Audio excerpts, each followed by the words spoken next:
दृष्टांत निरूपणाच्या आजच्या सत्रामध्ये 36 क्रमांकाचा दृष्टांत सन्निपातलयाचा आज आपण श्रवण करणार आहोत. एके अन्यथा ज्ञाने प्रतिकूळ करीती, तयाचे ओखटे निघोनी परमेश्वर ज्ञान देती. एके अन्यथा ज्ञाने म्हणजे मागे अनधिकारी पुरुषांच्या संदर्भामध्ये आपण काही दृष्टांत बघितले, ज्यामध्ये परमेश्वर त्या जीवांना ज्ञान देत नाहीत किंवा ईश्वर धर्माला ते जीव अधिकारी ठरत नाहीत.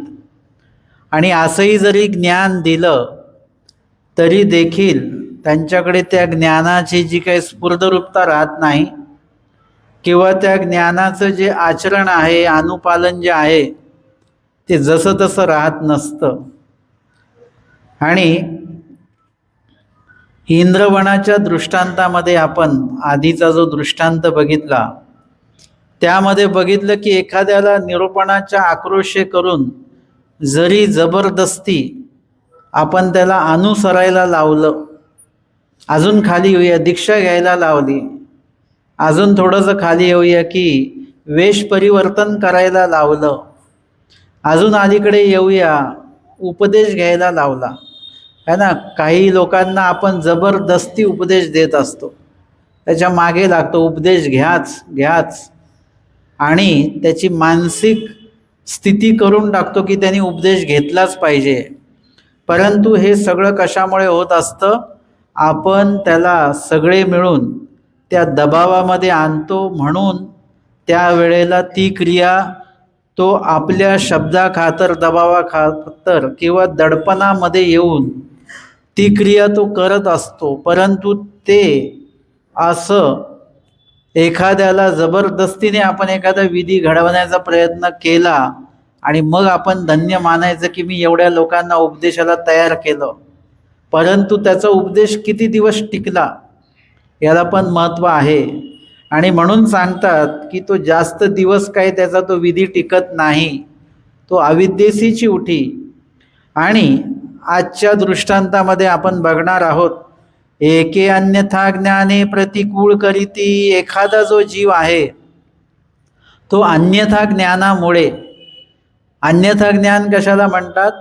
जे ज्ञान यथार्थ नाही, त्याच्या अलीकडे अज्ञान आहे.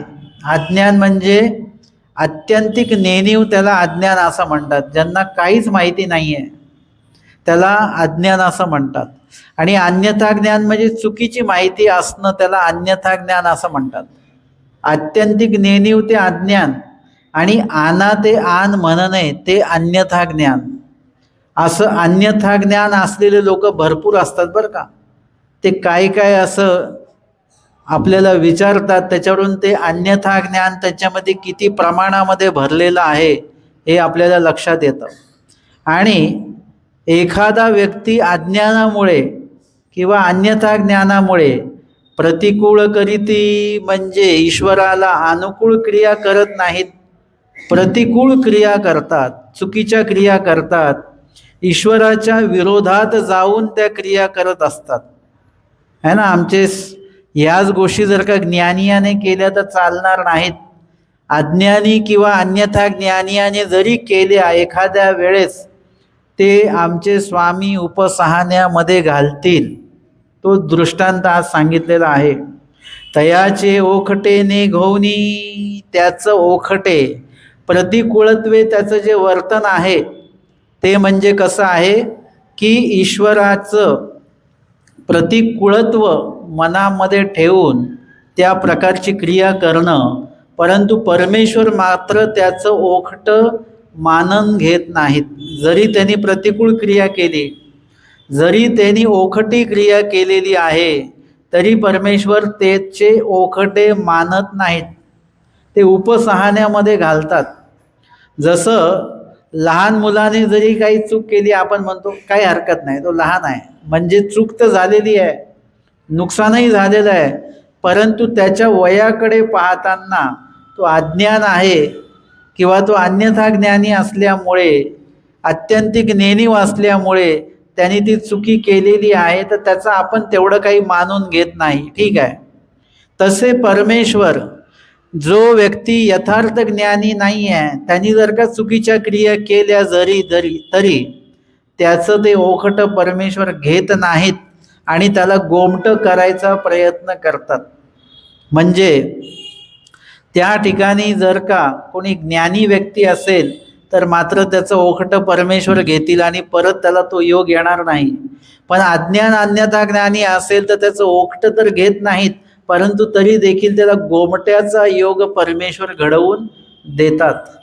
असा मार्तंड होता, त्यांना परमेश्वराने, आमच्या स्वामींनी अनेक वेळा तो योग घडवून देण्याचा प्रयत्न केलेला आहे. किंवा सारंग पंडित आहेत, ते काही ज्ञानी नाही आहेत, अज्ञानी किंवा अन्यथा ज्ञानीमध्ये ते मोडतात आणि म्हणून त्यांना देखील देवाने काय केलेलं आहे, पुन्हा पुन्हा योग संधी प्राप्त करून देण्याचा प्रयत्न केलेला आहे.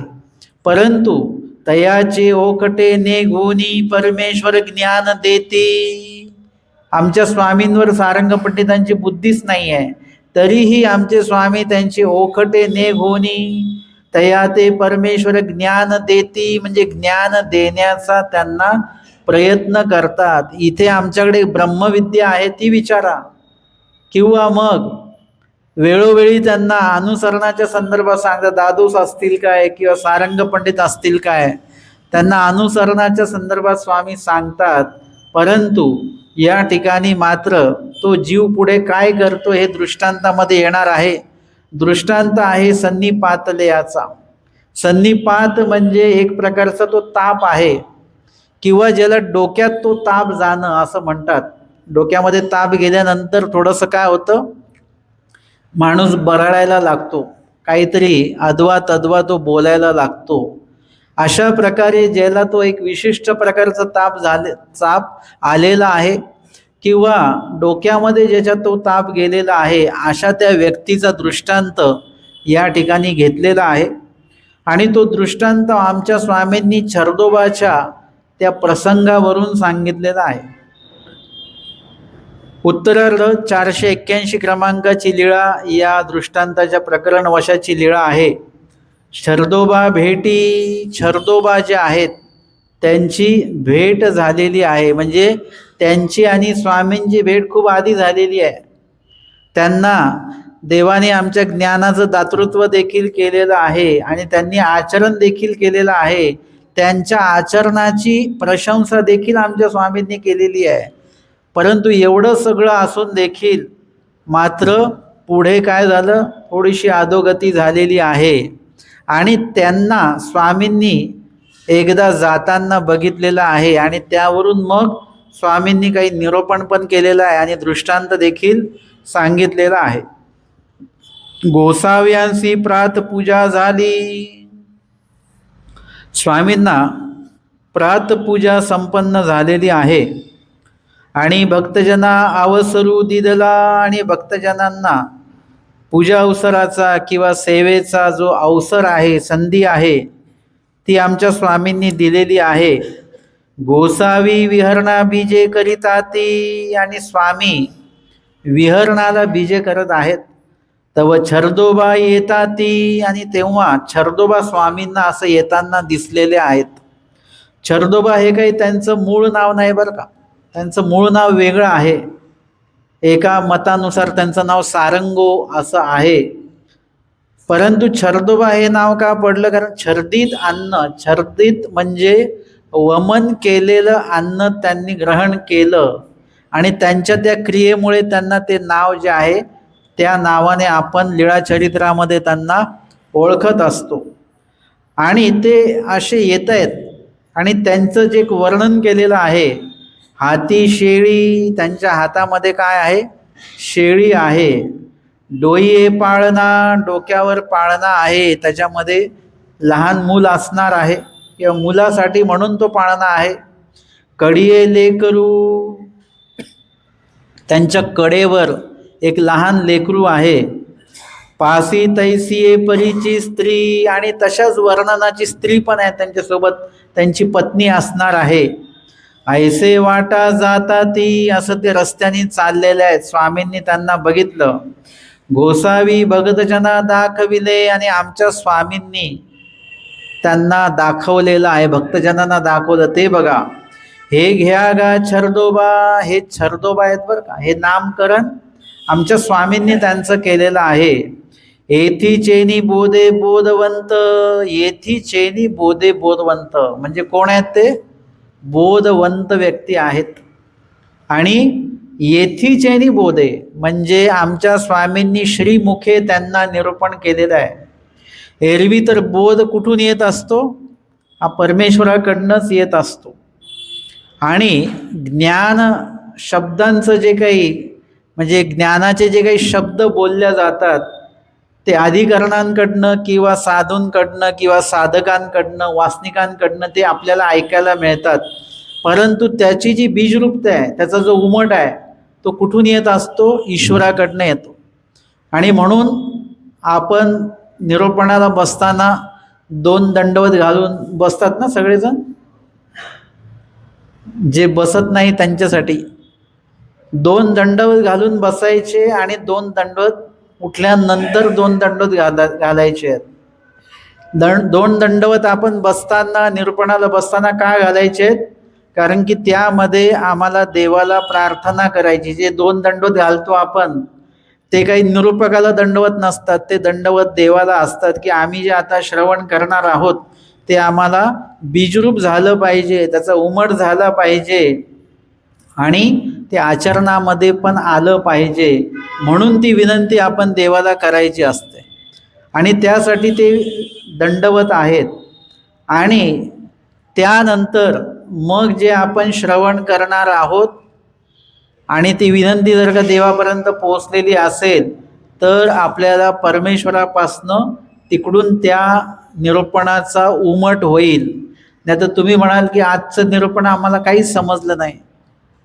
दुसरा म्हणेल की दृष्टांत किती सोपा होता आजचा, लीळा पण एकदम सुंदर होती, सरळ सरळ होती. ते म्हणतात मला काहीच नाही कळालं आज. का बरं नाही कळालं? ऐकलं तर सगळं पण बीजरूप नाही झालं, कारण देवापर्यंत विनंती गेली नाही, लक्ष केंद्रित केलं नाही त्याच्यामुळे. आणि म्हणून ईश्वर बोधे बोधवंत म्हणजे परमेश्वराच्या मुखाने बोध होणं असे जीव क्वचित असतात. सगळ्यांना ईश्वराच्या मुखे बोध होत नाही. ज्ञानिया अधिकरणाचेही मुखे शास्त्रचिंतन आणि बोध मात्र परमेश्वराकडनं होत असतो. तशा प्रकारे इथे परमेश्वराचेही मुखे बोध होणं हे उत्तम मानलं जातं.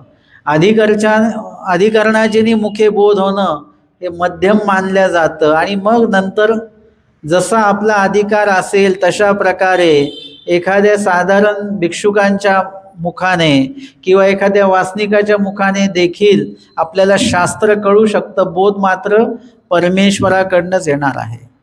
म्हणजे बोध आणि बोधशक्ती ते येथूनच किंगा असं स्वामींनी सांगितलेलं आहे. आणि म्हणून आम्हाला उमट होणं खूप गरजेचं आहे. शास्त्र तर आपण भरपूर ऐकतो. आता वचन पाठांतर करणारे आणि शास्त्रपाठ असणारे लोक काही कमी नाही आहेत. आता ज्याची बुद्धी चांगली आहे त्याचं शास्त्रातलं काही पण पाठांतर होऊ शकतं, पण ते बीजरूप होऊ शकत नाही बरं का.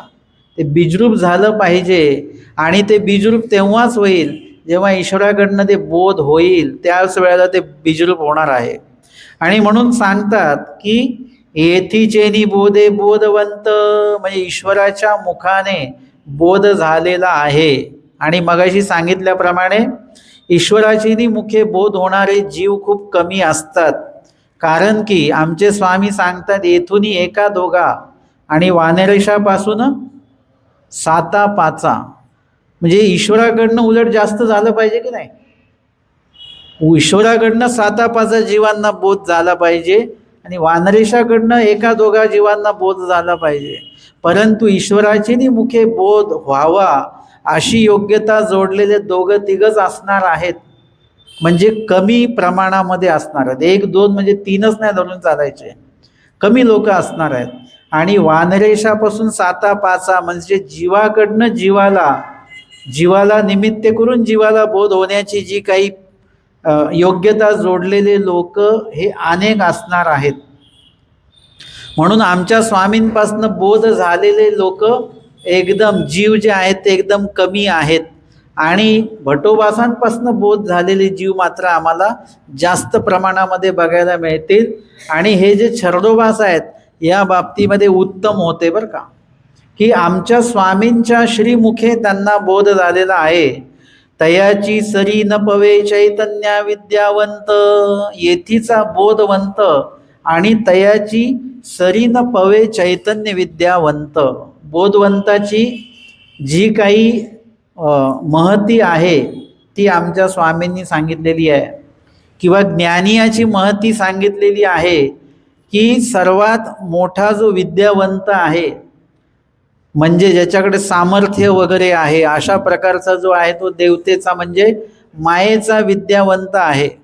म्हणजे दृश्य जगतात आपण जर का बघितलं, परंतु त्या मायेच्या विद्यावंत देखील येथीच्या बोधवंताची बरोबरी करू शकत नाही. येथीच्या बोधवंताकडे कुठल्याही प्रकारचं सामर्थ्य नाही बरं का. आमचे स्वामी काय सांगतात, परिविज्ञान देव नाही, म्हणजे कुठलंही सामर्थ्य माझ्याकडे कुठलंही सामर्थ्य नाही बरं का. मी जर का एखादी गोष्ट बोललो आणि ती गोष्ट होते, लोक म्हणतात या बाबांच्या वाचेमध्ये सिद्धी आहे बरं का, किंवा अधिकरण बोलतात आणि ती क्रिया होते बरं का, आहे ना. अधिकरण बोलतात जाऊ नका आता, आणि आपण गेलो तर काही ना काही नुकसान होतं. मग त्या अधिकरणांकडे काही सामर्थ्य आहे का? त्यांच्याकडे सामर्थ्य नाही. आमचे स्वामी जीवाला सामर्थ्य देत नाहीत, परंतु देवाला तुम्हाला जर का काही सांगायचं असेल तर ते कोणाच्या मुखे सांगतात, ते अधिकरणांना निमित्त करून आपल्यापर्यंत ते पोहोचवतात. म्हणजे त्या अधिकरणांना परमेश्वराने अधिष्ठित केलेलं आहे.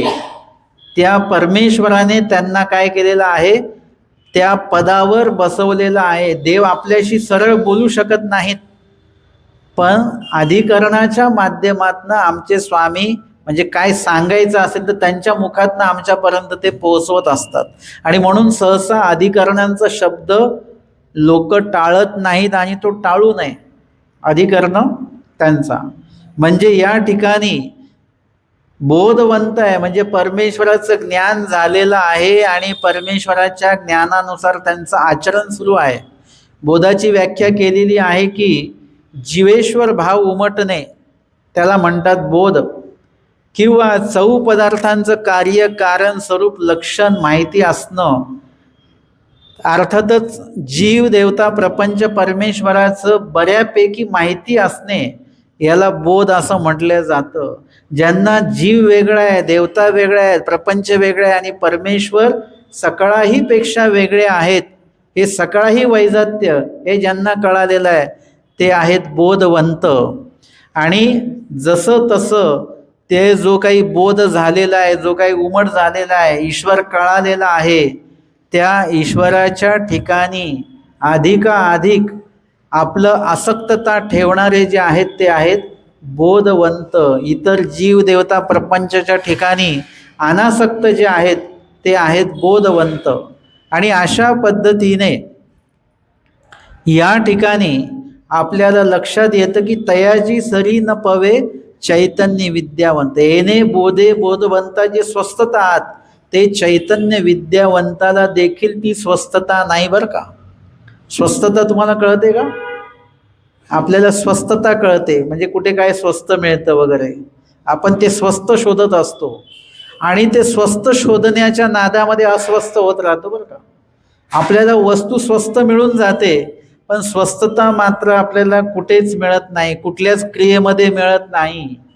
लोक एवढे अस्वस्थ असतात, एखाद्याकडे भोजन केलं तर त्याच्यामध्ये पण ते लोक अस्वस्थच असतात की आम्ही तुम्हाला योग्य ते करू शकलो नाही वगैरे वगैरे. आमचे एक मित्र होते, त्यांच्याकडे कधी पण आम्ही गेलो की ते आम्हाला काही म्हणजे भोजनासाठी त्यांनी दिलं की ते म्हणायचे घ्या, आपल्या योग्य काहीच नाही. मी त्यांना म्हणायचो मग आमच्या योग्य बनवत का नाही तुम्ही, नेहमी कधी पण आलं की आमच्या अयोग्यच बनवता. हे असं मस्करीमध्ये आमचं चालायचं. आपण एखादी ईश्वराची क्रिया जरी केली, स्मरण केलं तर त्याची स्वस्थता लाभली पाहिजे. आपण एखादं काही अन्नदानाची क्रिया केली, त्याची स्वस्थता लाभली पाहिजे, बरं वाटलं पाहिजे, समाधान कधीतरी आयुष्यामध्ये समाधानी असलो पाहिजे. आपण कधी समाधानी नसतो. कधी काय वाटतं, कधी काय वाटतं. आणि कधी कधी तर अन्नदान करणारे लोक एवढे चंचल असतात किंवा एवढी त्यांची चलबिचल चालू असते की ते पुन्हा पुन्हा पुन्हा पुन्हा तो एक एक पदार्थ वाढायला, हे घ्या हे घ्या हे घ्या हे घ्या. स्वस्थता ठेवा. म्हणजे जर का क्रिया करणारे लोक स्वस्थतेमध्ये असतील तर आम्हाला पण ते भोजन करताना किंवा त्यांच्या कुठल्याही क्रियेचा स्वीकार करताना शांतता राहते बरं का. नाही तर आम्ही पण त्याच ह्याच्यामध्ये असतो, टेन्शनमध्ये असतो, पटकन येऊन कधी काय वाढतील काही सांगता येत नाही. म्हणजे आपली प्रत्येक क्रिया जी आहे ती स्वस्थतेने असली पाहिजे, समाधानपूर्वक असली पाहिजे आणि आपल्या क्रियेमुळे इतरांची स्वस्थता बिघडली नाही पाहिजे. अशा सगळ्या गोष्टी सांभाळून तुम्ही याला क्रिया करायची आहे. तुम्हाला वाटले की आम्ही जबरदस्तीने का होईना ते केलं म्हणजे आम्ही धन्य झालो, असं नाही. त्या ठिकाणी आपल्या प्रत्येक क्रियेमध्ये आपल्याला समाधान कुठेतरी लाभलं पाहिजे. अर्थातच अतृप्तता तर राहणारच आहे आपली, की याच्याही पेक्षा चांगली क्रिया मला करायची होती. ते म्हणतात ना, अनर्घ रत्ने पूजन करावे अशी योग्यता असता, पण माझ्याकडे मात्र कपर्दिकही नाही आहे. म्हणजे चांगलं काही द्रव्य, चांगलं द्रव्य म्हणजे पैसे तर भरपूर आहेत आपल्याकडे, परंतु ते शुद्ध नाही आहेत. ते द्रव्य सात्विक नाही आहे, पवित्र द्रव्य नाही आहे. ते मोह ममतेने ते कमवलेलं द्रव्य आहे, म्हणजे दोषयुक्त द्रव्य आहे. मी असं शुद्ध द्रव्य सुद्धा देऊ शकत नाही आहे. इत्यादी प्रकारची जी काही अतृप्तता जी आहे ती आपल्यामध्ये असलीच पाहिजे. परंतु केलेल्या क्रियेचं समाधान देखील आपल्याला असणं खूप गरजेचं आहे. ती स्वस्थता असली पाहिजे. आणि म्हणून सांगतात की येणे बोधे बोधवंताची स्वस्थता आत. आता आपण मागे बोधवंताच्या अनेक व्याख्या बघितल्या बरं का. आता ही बोधवंताची व्याख्या आमच्या स्वामींनी पण केलेली आहे की बोधवंताला जी स्वस्थता असते ती चैतन्य विद्यावंताला पण नाही आहे. स्वस्थता म्हणजे तो समाधानी आहे. आपल्याला जर का शेवटच्या पंक्तीला बसलो आणि जर का गोड पदार्थ संपलेला असेल तर आपण किती अस्वस्थ होतो. आम्ही एवढ्या पंक्ती वाढल्याने आम्हालाच गोड नाही है ना. म्हणून मग आपण म्हणतो, म्हणून मी पहिल्या पंक्तीला बसत असतो, म्हणजे आपण अस्वस्थ आहोत. म्हणजे त्या ठिकाणी जी काही समाधानाची बाब असली पाहिजे ती बाब आपल्याकडे नसते. आपण नेहमीच प्रत्येक क्रियेमध्ये असमाधानी असतो. बोधवंताचं हे लक्षण नव्हे. बोधवंताला एखादा पदार्थ नाही मिळाला तरी त्याला काही दुःख सुख नसतं. उलट त्याला वाटतं बरं झालं तो पदार्थ दुसऱ्यांच्या मुखी लागला. हो, तुमच्यासाठी ठेवलं होतं पण त्यांनी खाल्लं, काही हरकत नाही. त्यांनी कोणाच्या तरी मुखी लागलं ते बरं झालं. उलट एखादं मिष्टान्न नाही मिळालं, गोड पदार्थ नाही मिळाला, बरं झालं नाही मिळालं. गोड पदार्थ खाल्ला असता आणि कुठेतरी मला आळस आला असता, स्मरण एक गाठी कमी झालं असतं, एक प्रहर स्मरण कमी झालं असतं, बरं झालं नाही खायला मिळालं. जेवढं कमी मिळेल तेवढं. आता आपण सगळेजण कसे असो, साह्याच्या भागामध्ये असतो है ना. साह्य भेटलं पाहिजे. आम्ही आता स्नान करायला चाललोय, आम्हाला देवाचं साह्य झालं पाहिजे. म्हणजे प्रत्येक ठिकाणी जर का साह्य नाही झालं तर लगेच अस्वस्थता. एक जण म्हणाले, मी स्नान करायला गेलो की मला ताप आला, कसं काय झालं असं, देवानी साह्य का नाही केलं. अस्वस्थता कशाला. सन्निधानातला भोग आहे तो घरी असताना येणार नाही, तो स्नान करायला गेल्यावरच येणार, तो मार्गात गेल्यानंतरच येणार, तो सेवादास्य करतानाच तो येणार आहे, एरवी येणारच नाही तो. म्हणजे सन्निधानातला भोग सन्निधानात भोगता येतो. म्हणून आपल्याकडे ज्ञान असलं पाहिजे. ज्ञानियाचं मुळात लक्षण हे आहे की ज्ञानियाला सगळं ज्ञान असल्यामुळे, कमीत कमी म्हणजे शाब्द ज्ञानाची एक पूर्ण माहिती असल्यामुळे ना, तो कधी अस्वस्थ होत नाही. साह्य झालं तरी आनंदी आहे आणि साह्य नाही झालं तर जास्त आनंदी आहे. उलट जेवढं साह्य देवाचं नाही होणार ना, उलट सांगतोय मी थोडंसं, जेवढं साह्य होणार नाही तेवढे कष्ट जास्त होतील आणि जेवढे कष्ट जास्त होतील तेवढे कर्मनाश जास्त होईल. जेवढा कर्मनाश जास्त होईल तेवढी योग्यता जास्त होईल. बोला आता, देवानी जर का प्रत्येक ठिकाणी सहाय्य केलं, एखादं वजन आपल्याला एकट्याला उचलायचं आहे, त्याचं सगळं श्रेय तुम्हाला एकट्याला मिळणार. आणि जर का त्याला दुसऱ्यांनी पण हात लावला तर काय होईल, ते विभागल्या जाणार ना. त्यांना निम्म मिळेल, तुम्हाला निम्म मिळेल. म्हणजे आपला कर्मनाश कमी झाला आता. आणि एकट्याने जर का ते वजन उचललं असतं सेवादास्यातलं, तर पूर्णच्या पूर्ण आपल्याला त्याची योग्यता लागली असते. म्हणजे त्याच्यामध्ये विभाग झाले. जेवढे विभाग होतील, जेवढे लोक मदतनीस होतील, तेवढं ते वाटल्या जाणार आहे. ते जे काही गोमटं आहे ते वाटल्या जाणार आहे. आणि म्हणून अधिक कष्ट त्याच्यामध्ये झाले पाहिजेत. ईश्वर क्रियेमध्ये साह्याची वाढ बघू नका. देवाचं साह्य नाही झालं तरी चालेल. देवाचं साह्य होत नाही आहे म्हणजे आपण कुठेतरी तो अडथळा जोडून ठेवलेला आहे, तेवढे कर्म जोडून ठेवलेले आहेत आणि म्हणून आपल्याला तेवढे कष्ट पडत आहेत. आणि ईश्वर क्रियेमध्ये जेवढे कष्ट होतील तेवढा तो बोधवंत जो आहे, ज्ञानीय व्यक्ती, जाणकार व्यक्ती, तेवढं तो समाधानी होत असतो है ना. जिथे कवीश्वर बासांना अशक्तता आलेली आहे, मी आता हे 2-3 वेळा प्रमाण दिले, त्याच्यामध्ये त्यांचा आता देह सोडण्याची वेळ आलेली आहे आणि त्या वेळेला त्यांना पाणी दिल्या गेलं, भेटी झाली जाळीदारांची.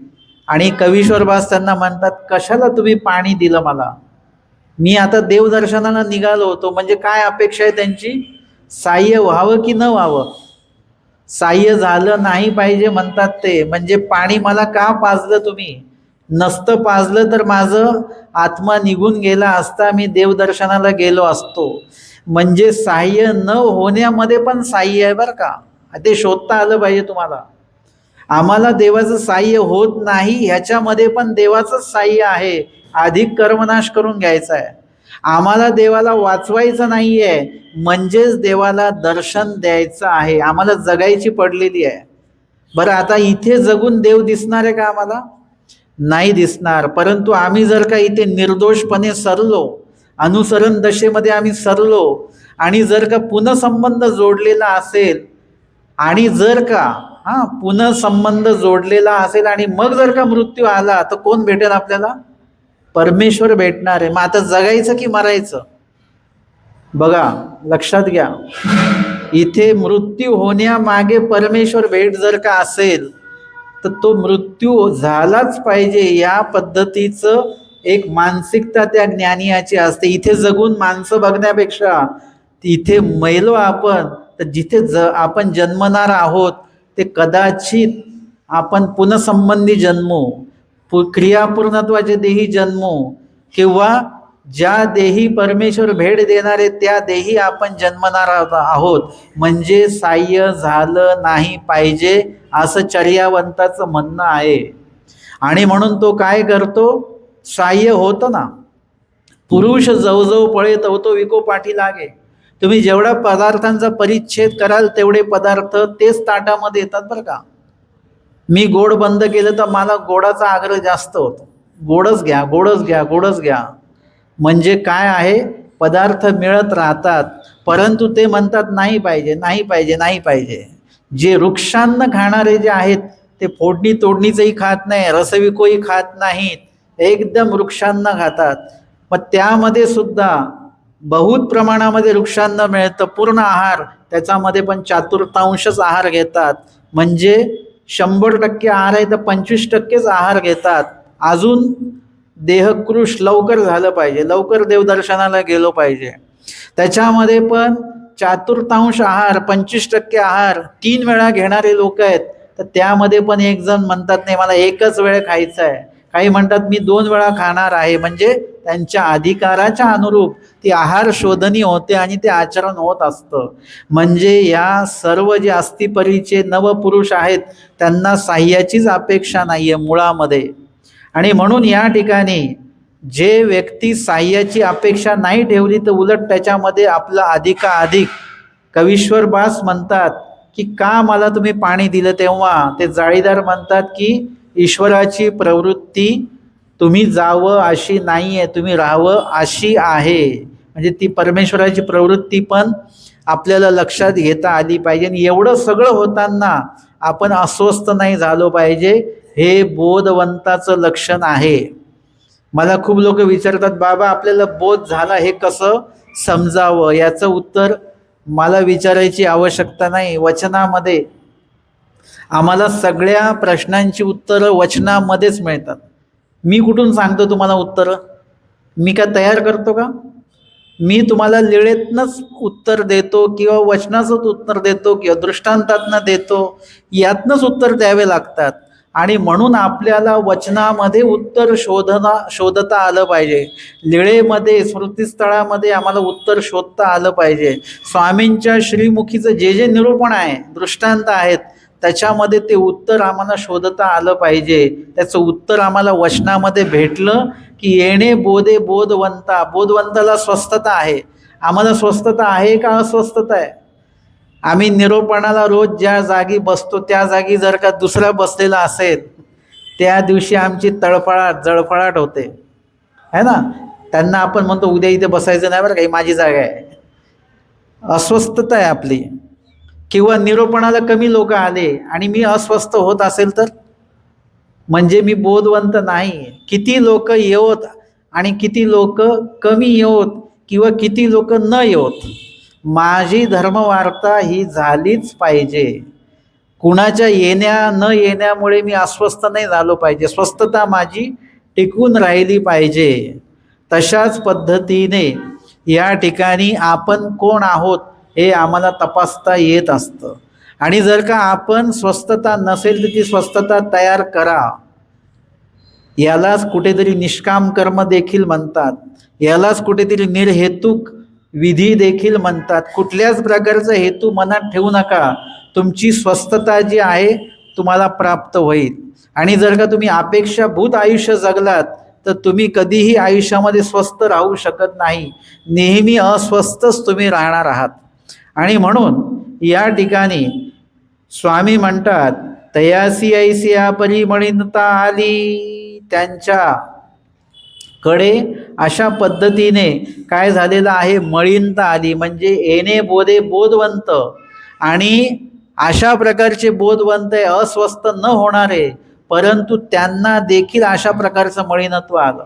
तुम्ही असं समजू नका बरं का की छरदोबासारखी व्यक्ती आहे म्हणजे कितीतरी उच्च आचरण करणारी आहे, असं जर का आपण आचरण करत असू आता मला कोणीच रोखू शकत नाही, काही सांगता येत नाही, कुठला दोष पटकन घडेल आणि आपलं अधपतन होईल काही सांगता येत नाही.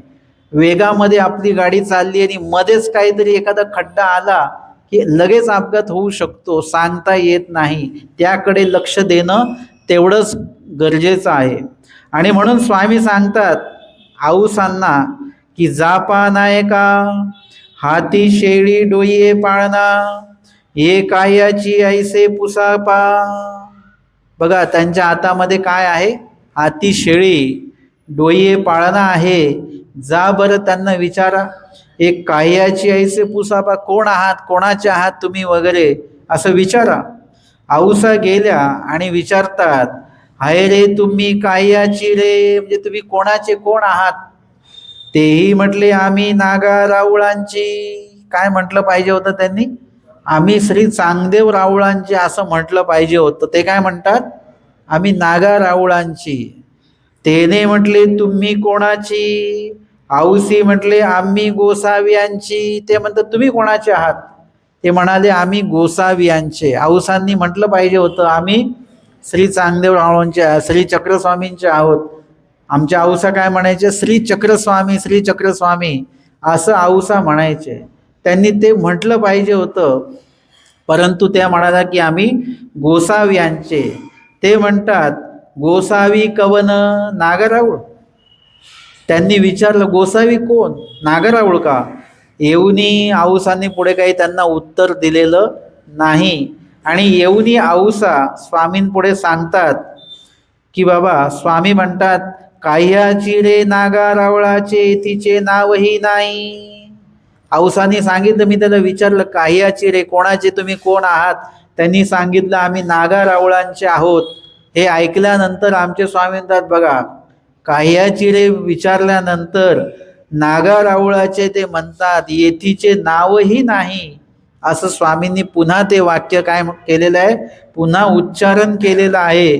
आणि आमच्याकडे ते वचनच आलंय, हाती शेळी डोळीये पाळणा हे काह्याची रे म्हणे नागदेव रावळाची येथीचे नावही नाही. जेव्हा ते वचन वाचतो ना, हे तुम्हा काळे करुणी वस्त्रतुल्य वचन माहिती नाही, कालांतराने आम्ही तुम्हाला वस्त्रतुल्य होणार आहोत. वस्त्रतुल्य म्हणजे देवाला आम्ही विसरणार आहोत.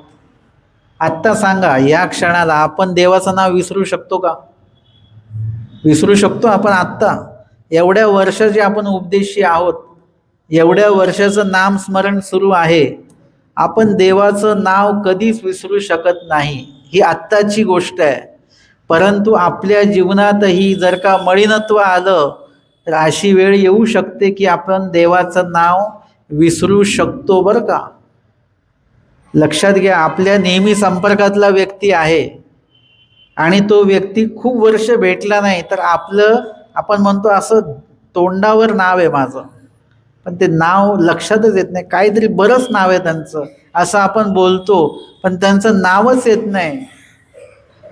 म्हणजे आपण संपर्कातल्या असलेल्या व्यक्तीला विसरू शकतो. एखाद्या वस्तूचं नावच आठवत नाही आपल्याला, नेहमीच्या संपर्कातली वस्तू नावच आठवत नाही, असं होतं. आपण आत्ता स्थान करून आलेलो आहे, आपण तिथे नाही का, आपण स्मरण केलं, काय त्या स्थानाचं नावच आठवत नाही. म्हणजे असं होऊ शकतं बरं का. आणि कधी कधी आपण प्रवासामध्ये आपण देवाचं नाव घेत नसतो, घ्यायचं विसरतो. नाव नाही विसरत, पण नाव घ्यायचं, नाम घ्यायचं आपण विसरतो. आणि मग कुठल्या तरी क्षणाला लक्षात येतं की नाम स्मरण आपलं बंद आहे. म्हणजे देवाचं नाम घेणं जेव्हा आपण विसरतो आहोत, कालांतराने जर का आपण विधिबाह्य जर का झालो तर काय होईल की आपण देवाचं नाव नेमकं काय आहे ते पण आपण विसरू शकतो बरं का. कोण विसरलं होतं? आमच्या आऊसाच विसरलेल्या होत्या. 6 महिने देवाचं नावच नाही, आहे की नाही. सन्निधानातला छरदोबा नावाचे व्यक्ती आम्हाला प्रमाण आहेत, त्याच्यानंतर आऊसा प्रमाण झाले आम्हाला. 6 महिने देवाचंच नाव नाही आहे. आणि आमचे भटोबा 6 महिने स्वामींपासून लांब आहेत, परंतु देवाचं नाम मात्र विसरलेले नाहीत. म्हणजे दोन्ही टोकं आम्हाला बघायला मिळतात या ठिकाणी. आणि म्हणून इथे सांगितलं जातं की स्वामी म्हणतात हे काह्याची रे म्हणे नागदेव रावळाची येथीचे नावही नाही. बघा बरं, स्वामी हे आश्चर्यपणाने म्हणतात, बघा येथीचं नाव देखील त्यांना आठवत नाही, एवढं मळीनत्व त्या जीवाला आलेलं आहे. आणि यावर आमच्या स्वामींनी सन्निपातले याचा दृष्टांत सांगितला. कवणा एकाचा पाईक सन्निपातयला असे. कुणा एका व्यक्तीचा जो पाईक आहे, पाईक म्हणजे त्याच्यासाठी काहीही करणारा. त्यांनी जर का म्हटलं आगीत उडी घे तर लगेच घेणार. त्यांनी जर का म्हटलं शत्रूचा वार अंगावर झेल तर तो झेलणार. त्याचं म्हणितलेले करणारा सगळं असा तो पाईक, तो सन्निपातयला असे. म्हणजे त्याला तो ताप आलेला आहे. तो आपल्या गोसाव्यांशी मेळीची शिवी दे. आणि त्वचामध्ये तो बरळतोय. तापामध्ये काय झालेला आहे, तो बरळत आहे. आणि बरळत असताना काय झालेला आहे, तो त्याच्या मालकाला शिवी देतो, काहीतरी वाईट साईड त्याला बोलतो. आता त्याला हे कळत नाही की आपण कोणाला बोलतोय आणि काय बोलतोय हे त्याच्या लक्षात येत नाही, आणि तो बोलतो. परंतु त्याचा जो मालक आहे, त्याचा तो मालक त्याला माहिती आहे की यांनी माझ्यासाठी काय काय केलेलं आहे, माझ्या कितीतरी आज्ञांचं पालन हा करतो. मग आता यांनी जी मला शिवी दिलेली आहे ती का दिलेली आहे, कारण की तो आजारी आहे आणि तो आजारपणामध्ये तो हे बरळतो आहे. त्याच्यामुळे तो त्याचं ओकटं घेत नाही. तो तयाचे ओकटे नेघोनी हितीची प्रवर्ते. तो त्याचं ओकटं घेत नाही. तो आजारी आहे, काही हरकत नाही. तो त्याबद्दल हितीची प्रवर्ते म्हणजे त्याच्या चांगलेपणाबद्दलच चिंतन तो करतो की हा लवकर बरा झाला पाहिजे. मग म्हणे याते कवणी राखो कांगा, आणि तो मग दवंडी पिटवतो की बाबा हा काही बरा होऊन नाही राहिला, तर याते कवणी राखो कांगा, याला कुणीतरी वाचवा, याला या तापातनं बाहेर काढा. याते जो राखेल तयासी मी एवढी सोन्याची राशी करीन, आणि याला जो वाचवेल त्याला मी या एवढी म्हणजे याचं जे काही वजन आहे त्या वजना एवढी सोन्याची राशी म्हणजे सोनं मी त्याला देईन. त्याचं वजन जर का 60 किलो असेल तर 60 किलो सोनं मी त्याला देईन. म्हणजे तो पाईक किती महत्वाचा आहे त्याचा, किंवा त्या पाईकाने त्याच्या कितीतरी आज्ञांचं पालन केलेलं आहे हे याच्यातनं दिसून येतं. आणि तो म्हणतो की मी तयासी मी या एवढी सोन्याची राशी करीन, किंवा विशिष्ट प्रमाणामध्ये त्याला मी सोनं देईल. तेची सावध झाल्यावरी जरी म्हणे तरी अवेरी. आता ही गोष्ट कधीची आहे, जेव्हा तो आजारी आहे, तापामध्ये आहे, त्याचं त्याच्या मेंदूवर नियंत्रण नाही आहे, तो बरळतोय, त्यावेळेला तो म्हणतो, तेव्हा तो जो व्यक्ती आहे अधिकारी व्यक्ती तो त्याचं ओकटं घेत नाही. परंतु एखाद्या वेळेस जर का तो चांगला झाला, आता तापातनं बरा झाला, किंवा तो चांगला असताना जर का त्यांनी अशा प्रकारचं वक्तव्य केलं, बरं त्याच्याबद्दल वाईट साईड जर का तो बोलला, त्याला शिवी दिली, अपशब्द बोलला, तर मग तो तया ते अव्हेरी असं केलं तर मग तो सोडेल का त्याला? मग नाही सोडणार तो, कारण तो शुद्धीमध्ये आहे. सूर्य हाणुनी मारुनी फेडी, त्याला तो कदाचित मृत्यूदंडाची पण शिक्षा तो देऊ शकतो. म्हणजे राजाच्या समोर जर का त्याचा पाईक त्याला अदवा तदवा काही बोलत असेल तर राजा ठेवेल का त्याला? लगेच त्याला मृत्यूदंडाची शिक्षा देऊन मोकळा होईल. अशा प्रकारे या ठिकाणी सन्निपातल्याच्या दृष्टांतामध्ये त्याने त्याच आजारपणामध्ये तो बोललेला असेल तर त्याचं ओकटं तो घेत नाही. परंतु तो जर का सावध झाल्यानंतर तसं म्हणायला लागला तर मात्र तो राजा त्याला काही सोडणार नाही. याचा सिद्धांत सांगतात, तैसे परमेश्वरा ते जीव देवता म्हणे. तसं अज्ञान वशामध्ये किंवा अन्यथा ज्ञानामुळे जीव काय करतो, परमेश्वराला जीव म्हणतो किंवा परमेश्वराला देवता म्हणतो, है ना. परमेश्वराला म्हणतात ना, चक्रधर स्वामी म्हणजे कोण आहेत? संत पुरुष आहेत असं म्हणणारे लोक आहेत. पण ते ज्ञानयुक्त आहे का? ते नाही, ते अज्ञान वशे म्हणतात, ते अन्यथा ज्ञानामुळे ते म्हणतात. ते देवता ते जीव म्हणे, देवतेला पण तो काय म्हणतो? जीवच म्हणतो, किंवा एखाद्या जीवाला देवता म्हणतो, असं उलट सुलट काहीतरी तो बोलत राहतो. परंतु परमेश्वर तयाचे ओकटे ने गोनी ज्ञान देती. असा अज्ञानी जीव जर का आमच्या स्वामींच्या सन्निधानी जर का आला तर आमचे स्वामी काही त्याचं ओकटं घेत नाहीत बरं का. काय करतात? त्याला ज्ञानच देतात, है ना. आमच्या स्वामींच्या सन्निधानी जे पण आले त्यांना देवाने अज्ञान ठेवलं नाही, त्यांना ज्ञानच देऊ केलेलं आहे. भट्टोबास आले, कसे आले? ज्ञानी का अज्ञानी? अज्ञानीच आले. कर्मराठीचं ज्ञान असेल, दैवराठीचं अज्ञान आहे. त्यांना काय केलं देवानी? ज्ञान देती तयाची ओखटे नेघोनी ज्ञान देती. आमचे माहीम भट्ट आमच्या स्वामींशी प्रतिकूलत्वेच आले, देवाला हरवायचं आहे, स्वामींना हरवायचं आहे म्हणून आलेले आहेत. पण आमच्या स्वामींनी त्यांचं ओकटं घेतलं का? ओकटे नेघोनी ज्ञान दिदले. वरून स्वामींना ते उद्धट बोलले पण, की तुम्ही आम्हाला प्रश्न करता, मग इतके दिवस तुम्ही काय केलं? बाईसांनी घागरा बांधला वगैरे, पण स्वामींनी त्यांची ओकटे नेघोनी त्यांना ज्ञानच दिलेलं आहे.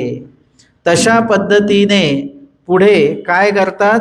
परमेश्वर तयाचे ओकटे नेघोनी ज्ञान देती, म्हणजे त्यांना ज्ञानाचं दातृत्व करतात. अर्जुन देव समोर बसलेले आहेत, है ना. आजचाच दिवस आहे भगवद्गीता निरूपणाचा. तेव्हा अर्जुन देव कसे आहेत? ज्ञानी का अज्ञानी? अज्ञानी आहेत. ज्ञानी आहेत ते, पण कर्मराठीचे ज्ञानी आहेत. अर्जुन देव सकळ सामग्रीवंत कर्मराठीचे. एक वांसुनी म्हणजे ब्रह्मविद्येचं मात्र अज्ञानत्व आहे. अन्यथा ज्ञान असेल समजा. आमच्या स्वामींनी श्रीकृष्ण महाराजांनी त्यांचे ओखटे नेघोनी तयासी ज्ञानची दिधले.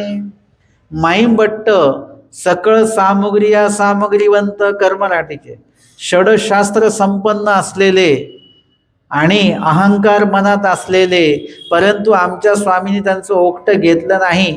त्यांचं अज्ञान अन्यथा ज्ञान फेडून त्यांना ज्ञानाचं दातृत्व केलं. ज्ञानाचं दातृत्व करून त्यांचं अज्ञान अन्यथा ज्ञान फेडलं. म्हणजे अशा प्रकारचं दातृत्व परमेश्वर कार्य करत असतात. त्याची जरी ज्ञान झाल्यावरी म्हणे तरी अव्यरीती. आता एखाद्या जीवाला ज्ञान झाल्यानंतर मग जर का त्या जीवाने म्हटलं की परमेश्वर म्हणजे जीव आहेत किंवा परमेश्वर म्हणजे देवता आहेत असं म्हटलं तर चालेल का? अज्ञान अन्यथा ज्ञानियाने जर का म्हटलं तर काय हरकत नाही, चला जाऊ द्या, तो अज्ञानच आहे. एखाद्या लहान मुलाने म्हटलं तर काय हरकत नाही, तो लहान आहे. परंतु एका जबाबदार आणि मोठ्या व्यक्तीने जर का म्हटलं तर ते चालणार नाही. परमेश्वर त्याचं ओघटं जे आहे ते उपसहण्यामध्ये घालत नाही, त्याची शिक्षा त्याला मिळते.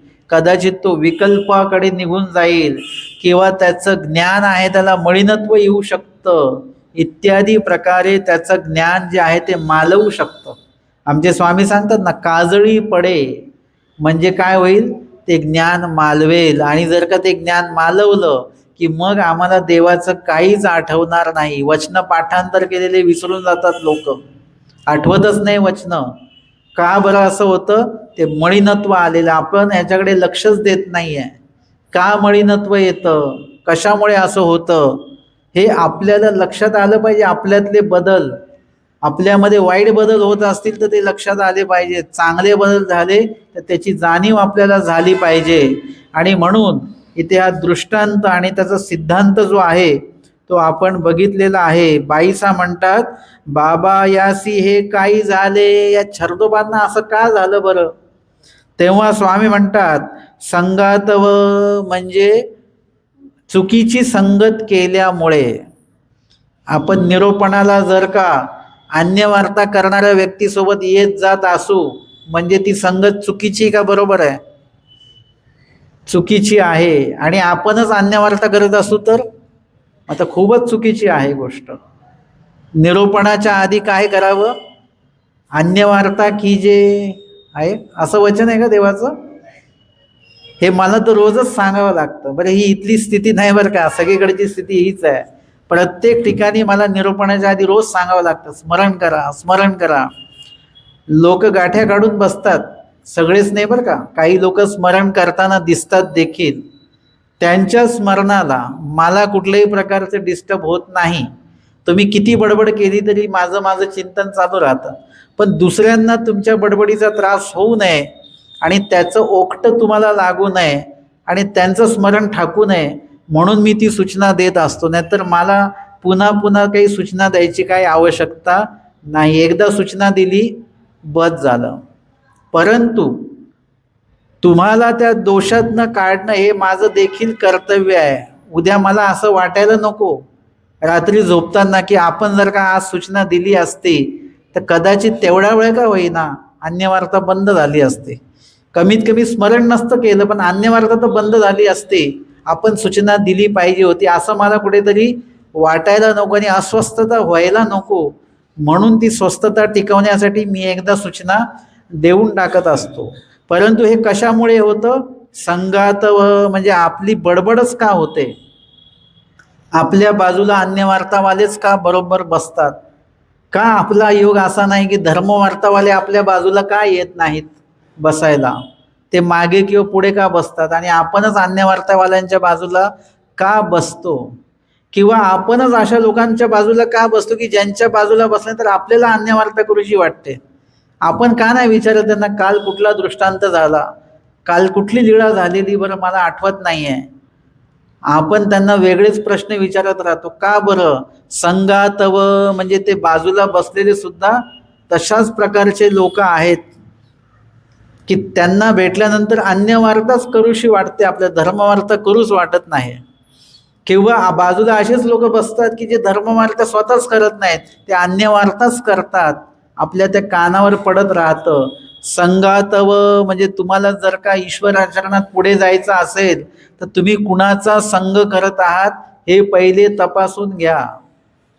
आपण जरी अयोग्य असलो तरी आपण संघ मात्र योग्य व्यक्तीचाच करायचा आहे ना. आपल्याला मंदिरात जायचा रस्ता नाही माहिती, मग आपण सोबत कोणाला घेतो? ज्याला माहिती नाही त्याला घेतो का? कोणाला माहिती आहे त्यांच्या सोबत जाऊया, म्हणजे त्याला माहिती असेल तर तो आपल्याला तिथपर्यंत. आपण अयोग्य आहे पण तो योग्य असला पाहिजे सोबतचा व्यक्ती, किंवा तो अयोग्य आहे तर आपण योग्य असलो पाहिजे की आपण त्याला धर्मवार्ताच घडवली पाहिजे, अन्य वार्ता आपण घडवली नाही पाहिजे. हे संघ खूप महत्वाचा आहे. आम्ही मार्गामध्ये असतो ना, अभ्यास करताना आमची जाळी असते, जाळी, आणि जे जाळीमध्ये असतात त्याला आम्ही जाळीदार बोलतो. म्हणजे कसं, आम्ही जर का 3-4 असू तर ती आमची 3-4 जाळी असते, आणि ते प्रत्येक जण आमचे जाळीदार आहेत, ज्याला तुम्ही बॅच म्हणता ना, इंग्रजीमध्ये समूह म्हणता. तसं आमची ती जाळी असते, आणि त्याच्यामध्ये जर का आमचे जाळीदार चांगले असतील तर आमचा पण अभ्यास होणार. आमचे जाळीदार जर का अन्य वार्ता करणारे असतील, अभ्यास करणारे नसतील, तर आम्ही पण बघतो तो अभ्यास करत नाहीये का, मी पण नाही करत. तो नाही गेला माझ्यासोबतचा, मग मी कशाला जाऊ? आता माझे जाळीदार जे होते ते उत्तम प्रकारचे होते की ते पोथी घेतलेले बसले दिसले तर मलाही वाटायचं नाही आपण सुद्धा, आपले जाळीदार बसलेले आहेत, त्यांचं पाठांतर होईना, आपण मागेच राहू. नाही, आपल्यालाही बसलं पाहिजे. कधी मी बसलेलो असेल तर कदाचित ते बघत असतील, किंवा आपले जाळीदार पण नाही आहेत पण कुणीतरी अभ्यासाला बसलंय तर आपल्याला वाटणार हे लोक अभ्यास करतायत, आपणही केला पाहिजे. म्हणजे अशा प्रकारची संगत आपली असली पाहिजे. धर्म करणारे, धर्म वार्ता करणारे, धर्मक्रिया करणारेच लोकांना बघितलं पाहिजे. आपण काय करतो, मंदिरात आले की अन्य वार्ता कोण करतंय त्या ग्रुपमध्ये जाऊन आपण बसतो. स्मरण कोण करतंय त्यांच्या बाजूला बसा. धर्मवार्ता कोण करतंय त्यांच्याकडे जाऊन बसा. तुम्ही जर का चुकीची संगत केली तर धर्मदृष्ट्या तुमची प्रगती होणार नाही, ज्ञानस्तर तुमचा वाढणार नाही. हे जी मी सांगतोय तुम्हाला, हे खरोखर तुम्ही त्याला तुमच्या जीवनशैलीमध्ये उतरवा त्या गोष्टी. जर का असं केलं ना, नुसतं संघ जरी बदलला थोडासा, तरी आपल्या धर्मक्रियेमध्ये भरपूर मोठा चांगला बदल होऊ शकतो बरं का. आणि म्हणून आपल्याला आपल्या घरातल्या लहान मुलाने कुणाचं संग करावं हे कळतं है ना. आई सांगते चांगल्या मुलांमध्ये राहा, मस्ती करणाऱ्या मुलांमध्ये राहू नको, अभ्यास करणाऱ्या मुलांमध्ये राहा, त्याची संगतच वाईट आहे ना. आपण हे सगळं करत असतो. हे सगळं बोलत असताना आपली धर्मक्रियेतली आपली संगत कोण आहे, ते कसे आहेत, ते धर्मवार्ता करणार आहेत का, तपासा त्यांना. आणि तुमची 25 वर्षाची जरी संगत असेल परंतु ते जर का अन्य वार्ता करणारे असतील, स्मरण करणारे नसतील, तर त्यांचा संघ जागेवरच सोडून द्यायचा. आणि धर्मवार्ता करणारी जी संगत आहे त्यांच्याशी तुम्ही धर्मवार्ता करा. म्हणजे त्याच्यामुळे काय होतं, आणि हे पण लक्षात घ्या, तुम्हाला ज्यांची संगत पाहिजे ते लोक तुमच्या जवळ भेटणार नाही. तुम्ही म्हणाल की आमच्या शहरामध्येच ते आम्हाला भेटले पाहिजेत, ते लोक लांब लांब असणार आहेत धर्मक्रिया करणारे, त्यांच्याशी तुम्हाला असा संपर्क ठेवावा लागेल. आणि त्यांच्याशी तुम्ही नेहमी सतत धर्मवार्ता, धर्मचर्चाही करत राहिले पाहिजे. अशा पद्धतीची संगत छर्दोबांनी केली नाही, आणि चुकीच्या व्यक्तीची संगत केली. आणि त्यावर आमचे स्वामी ऋषिशृंग याची कथा सांगतात की त्यांनी चुकीची संगत केल्यामुळे काय झालं की तो त्याच्या त्या साधनेवरून तो भ्रष्ट झालेला आहे. ईश्वर बोधे बोधवंत, ईश्वर वियोगे देशाच्या शेवटी, झाडातळी जन्म क्षेपो जाय, म्हणजे त्यांचं काय गुणवत्ता होती ते सांगतात स्वामी. छर्दोबांविषयी आपण नेहमी दोषच ऐकलेला आहे की ते धर्मावरून गेले, येतीचे नावही नाही. परंतु स्वामी त्यांची दुसरी बाजू सांगतात, पूर्व बाजू. आपण उत्तर बाजू ऐकलेली आहे, परंतु स्वामी पूर्व बाजू सांगतात की ते कसे होते. ईश्वर बोधे बोधवंत होते, श्रीमुखी बोध झालेला होता. ईश्वर वियोगे, ईश्वराच्या वियोगास्तव, देशाच्या शेवटी झाडातळी जन्म क्षेपण्याची त्यांच्याकडे क्षमता होती, त्या प्रकारचं त्यांचं आचरण होतं. परंतु काय झालं माहिती आहे का, की स्मरणाविलो पडेल, म्हणजे स्मरणामध्ये अंतर पडेल. म्हणजे भिक्षेला जर का गेलो मी तर स्मरणामध्ये अंतर पडेल. म्हणूनही छर्दित अन्न भोजन करी, म्हणजे असं म्हणतात की एकदा भिक्षेला गेले आणि भिक्षा मिळाली नाही. मग काय झालं की त्यांना असं वाटलं की भिक्षेला जर का मी आता परत पुढे गेलो तर उशीर होईल आणि तिथेही भिक्षा नाही मिळाली, तोही वेळ वाया जाईल. म्हणून मग स्मरण माझं अंतर पडेल, मग काय करायचं असं विचार करताना तिथे छर्दित अन्न म्हणजे वमन केलेलं होतं कुणीतरी. ते कुणी केलेलं होतं, एका ह्याच्याने म्हणतात की ते वमन जे केलेलं होतं ते श्वानाने केलेलं होतं असंही म्हटल्या जातं. आणि त्यांनी काय केलेलं आहे की ते कोणी जे केलेलं वमन होतं ते अन्न बघितलं आणि ते म्हणाले की हा जे काही अन्न या ठिकाणी उपलब्ध दिसलं, जरी वमन केलेलं असेल तरी देवाने ते मला प्राप्त करून दिलेलं आहे. एक प्रकारे देवाचं साह्य झालेलं आहे. म्हणजे कधी कधी आपण चुकीच्या पद्धतीने विचार करत असतो बरं का. परिच्छेद केलेला पदार्थ जर का भेटला, सोडलेला पदार्थ, तर असं नाही समजायचं की देवाने मला दिलेला आहे. देवाने परीक्षा घेण्यासाठी पण दिला असेल, खातो की नाही बघूया, लगेच आपण खाल्ला, परिच्छेद आपला गेला, तसं होता कामा नये.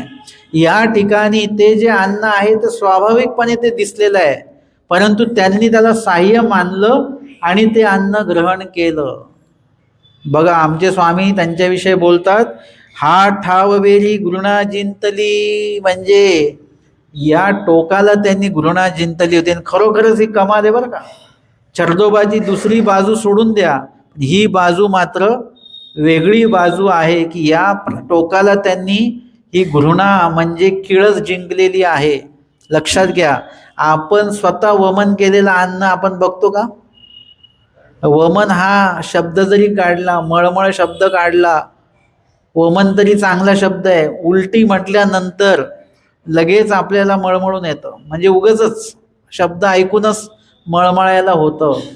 आणि आपणच वमन केलेलं अन्न आपण कधी बघतो का की काय काय आलेलं आहे बरं? काय काय खाल्लं होतं, त्यातलं काय काय पचलं नाही, काय काय रिटर्न आलं, काय काय आतमध्ये, काहीच बघत नाही आपण. नकोसं वाटतं ते.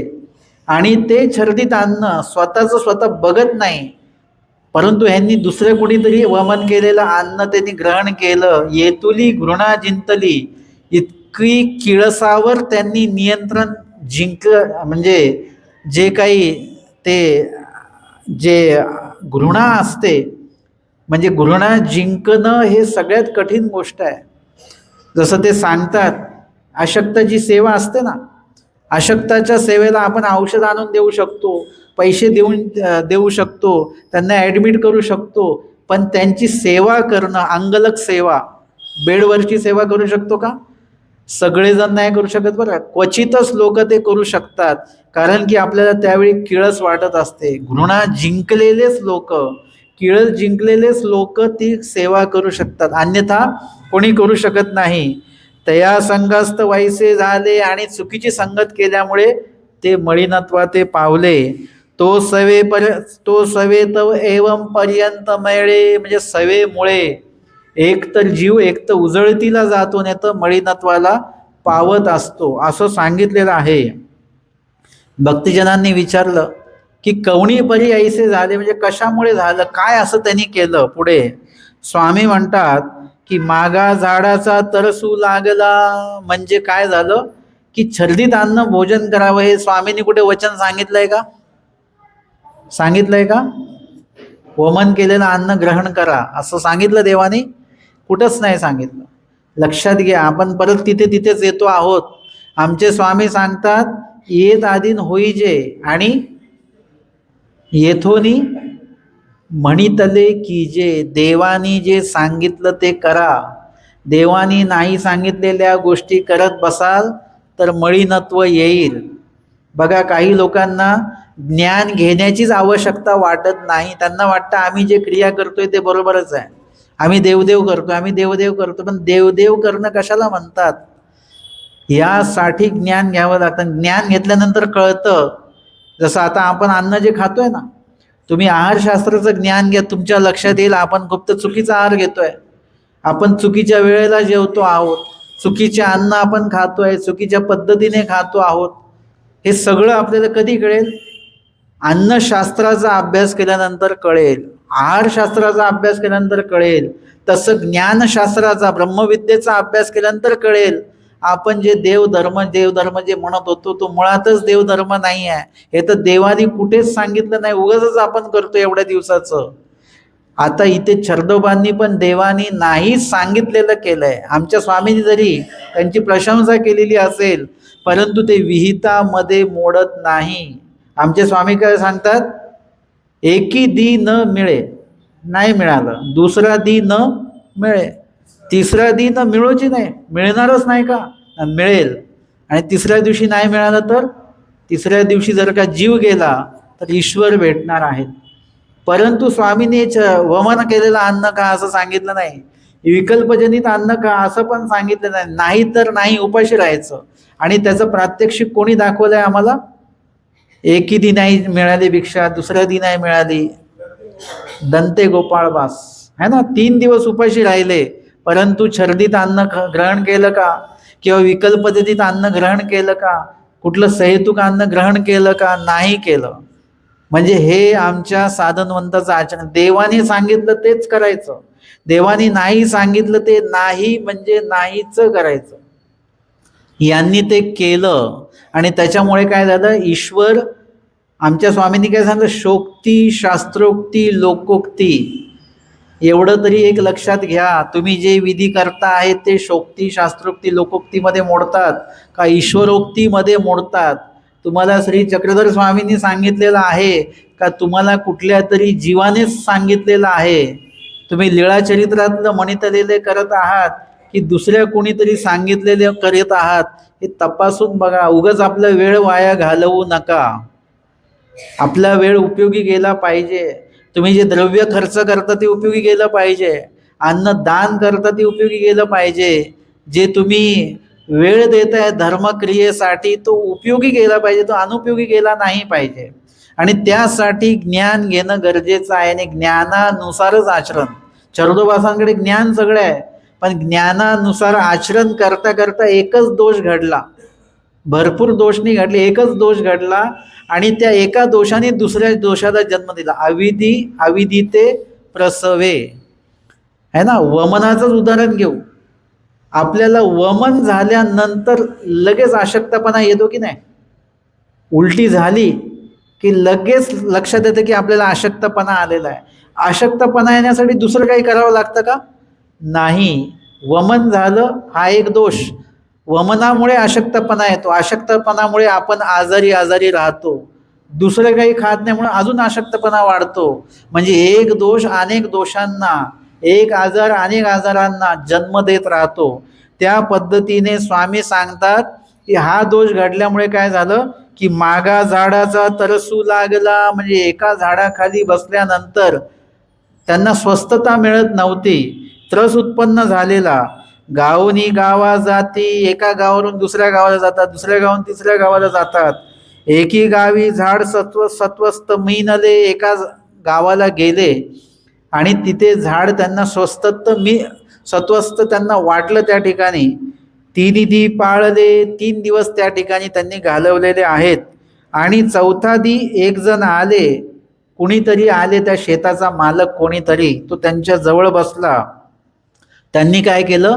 ती जागा सोडली, दुसऱ्या जागेमध्ये जाऊन बसले, कारण तो माणूस येऊन बसला, आता तो अन्य वार्ता करतो आहे, मग जागा बदलली. त्यानंतर दुसऱ्या झाडाखाली बसले, दुसऱ्या झाडाखाली गेले, तिथे पण तो माणूस आला आणि ते लागले पण देखुनी बोलाविला आणि ते लागले पण झालं त्यांचं. म्हणजे पुन्हा पुन्हा भेट झाली, बोलणं झालं आणि ते लागले पण वाढलं. आणि मग ते काय करायचा, तो जो माणूस होता तो त्यांच्यासाठी हे भिक्षा मागून खातात, तर तो घरून काहीतरी कांजी भाजी आणायचा, पेज म्हणा भाजी म्हणा असं घेऊन यायचा आणि ते घ्यायचे. आता ओळख झालेली आहे तर घ्या बाबा, असं घेता घेता काय झालं की हळूहळू भ्रष्टी पडली. म्हणजे इतकी ओळख झाली आणि एवढी आपुलकी निर्माण झाली आणि तेवढ्यामध्ये त्या माणसाला अशक्तपणा आला, रुजाग्रस्त झाला तो, आणि एक दिवशी तो सरला. आणि सरल्यामुळे काय झालं, त्याची जी पत्नी होती त्या माणसाची सरलेल्या, ती यांना म्हणते की तुम्ही देवळी जरी निद्रा करता की नाही, तर तुम्ही इथे येऊन थोडंसं पडवीला जरी झोपले तर आम्हाला थोडासा आधार होईल. मुलं आणि आम्ही एकटेच असतो, कोणाची भीती असते, त्याच्यामुळे तुम्ही इथे पडवीला झोपत जा. असं असताना त्यांनी ते म्हटलं आणि येथची जेवा, भिक्षा वगैरे मागून घ्यायची जेवायची गरज नाही, इथेच जेवा. तयाचे मणितले केले आणि त्यांनी ते म्हटलेलं केलं. का केलं? मी घृणा जिंकलेली आहे, मी छर्दितांना भोजन केलेलं आहे, माझ्यासारखा आचार करणारा कोणीच नाही. काही लोक म्हणतात आम्ही बाबा आम्हाला भरपूर वर्ष झाले, आमच्या 7 पिढ्या उपदेशी आहेत. हा काय आहे? ही विनम्रता नाही आहे. सांगताना कधी कधी अहंकार त्याच्यामध्ये दिसत असतो. आणि म्हणून अशा प्रकारचं म्हणजे धर्म आचरत असताना अहंकार निर्माण नाही झाला पाहिजे, नाहीतर काय होतं की अशा प्रकारची हानी होते. आणि अशा पद्धतीने त्यांनी त्या व्यक्तीच्या पत्नीचं म्हणत आलेलं त्यांनी ते केलं. आणि ते तिथेच राहायचे, तिथेच जेवायचे, तिथेच झोपायचे. आणि तया संघास्तव हा ठाव वेरी गेला गा. आणि त्या संघामुळे, म्हणजे कोणाचा संघ झाला? हा त्या व्यक्तीचा संघ झाला, त्याची जी घनिष्ठता वाढली, म्हणून इथपर्यंत ते या दोषापर्यंत पोचले. म्हणून स्थिती वृत्ती आदींना न व्हावे, म्हणजे आमच्या स्वामींनी सांगितलं वृत्ती आधीन न व्हावे आणि स्थिती आधीन होऊ नये. स्थिती आधीन म्हणजे एकाच क्रियेसाठी अधिक लीन होता कामा नये.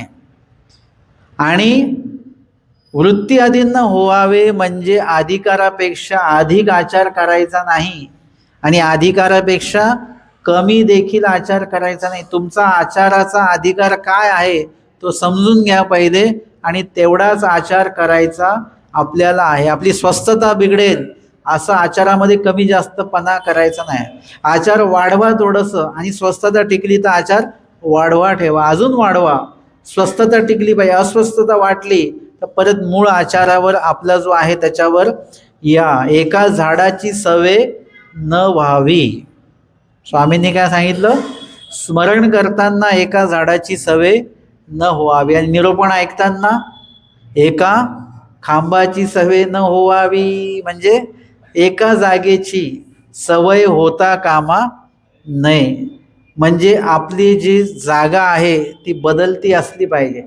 मी पण 8-10 दिवस झाले की मी लगेच जागा सोडून देतो, दुसरीकडे जातो मी निरूपणाला. म्हणजे एका विशिष्ट लोकांची सवय होता कामा नये, एका जागेची सवय होता कामा नये, म्हणजे त्याच्यामध्ये पण आपण अडकलो नाही पाहिजे. नवम जागा ही नवीन पाहिजे, त्याच्यामध्ये ममत्व आपलं असता कामा नये. आणि कधी कधी ते ममत्व नसतं, ती जागा काय आपल्या नावावर असते का?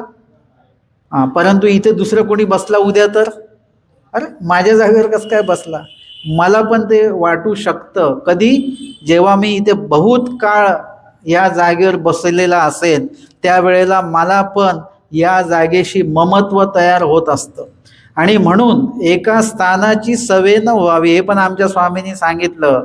आणि पुढे तर आमचे स्वामी सांगतात सवय ते काहीच याची न व्हावी. सरसकट सांगून टाकलं, सवय ते काहीच याची न व्हावी. आम्हाला तर सवय कसली असते की माझी गाठी गेल्यापासनं माझं स्मरणच होत नाही आहे. म्हणजे आम्हाला गाठीची सवय झाली, स्मरणाची सवयच नाही झाली. माझं लीळा चरित्र नसले की मला वाचताच येत नाही लीळा. ही कुठली सवय आहे? सवय अशा सवयी असल्या नाही पाहिजेत. ही सवय पाहिजे की मला स्मरण नाही केलं तर मला अस्वस्थता होते, ही सवय असली पाहिजे. मी देव नाही आठवला, मी लीळा नाही वाचली तर मला अस्वस्थता होते, ही सवय आपल्याला असली पाहिजे. बाकीच्या सवयी असता कामा नये, जेणेकरून ईश्वराचा आठव होईल, ईश्वराच्या आठवामध्ये खंड होणार नाहीत. अशा प्रकारच्या सवयी आपल्याला लागल्या तर त्या उत्तमाती उत्तम सवयी आहेत. पण त्याच्या व्यतिरिक्त सवयी लागल्या त्या मात्र आपल्यासाठी अधोगतीकडे नेणाऱ्या सवयी आहेत. आणि पुढे आमच्या स्वामींनी अहिर देशीच्या म्हातारीचा तो दृष्टांत आहे तोही या ठिकाणी भक्तजनांना या पांती प्रसंगी निरूपण केलेलं आहे. आणि आजच्या सत्रामध्ये आपण या ठिकाणी 36 क्रमांकाचा दृष्टांत आणि उत्तरार्ध 481 क्रमांकाची छरदोबा भेटी या लीळेचं श्रवण आणि चिंतन केलेलं आहे. दंडवत हो.